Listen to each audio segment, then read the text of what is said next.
কারণ Arakan army এগুলো করছে, ধরে নিয়ে যায়, আবার টাকা পয়সা নিয়ে আবার ওখানে মালপত্র থাকলে কিছু নিয়ে যায়। তো সেটা একটা বড় সমস্যা আমাদের হয়েছে।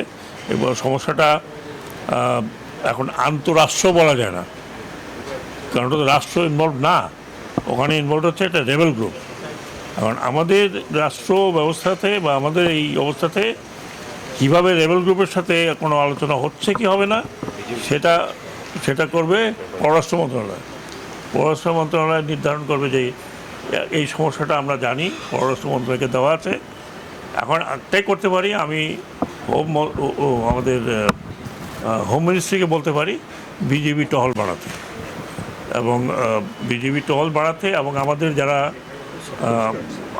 আছে কোস্টগার্ড আছে, একটু মার্কিংয়ের বোধহয় প্রয়োজন আছে। অনেক সময় অনেকে জানে না যে কোন দিক থেকে হয়তো আমাদের দিকের চ্যানেলটাতে পানি কম থাকে, তখন ওই দিকের চ্যানেলে চলে যায়, ওই দিকের চ্যানেলে গেলে ওরা ধরে ফেলে।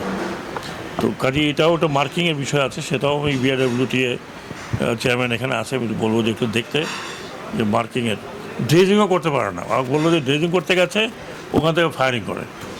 হ্যাঁ, তো এই সমস্যাগুলো আছে, কিন্তু এই সমস্যা তো আমি একা এর উত্তর দিতে পারবো না, এটা পররাষ্ট্র মন্ত্রণালয়। আপনার এই সমস্যা আমি শিওর পররাষ্ট্র মন্ত্রণালয় দেখছি এটা।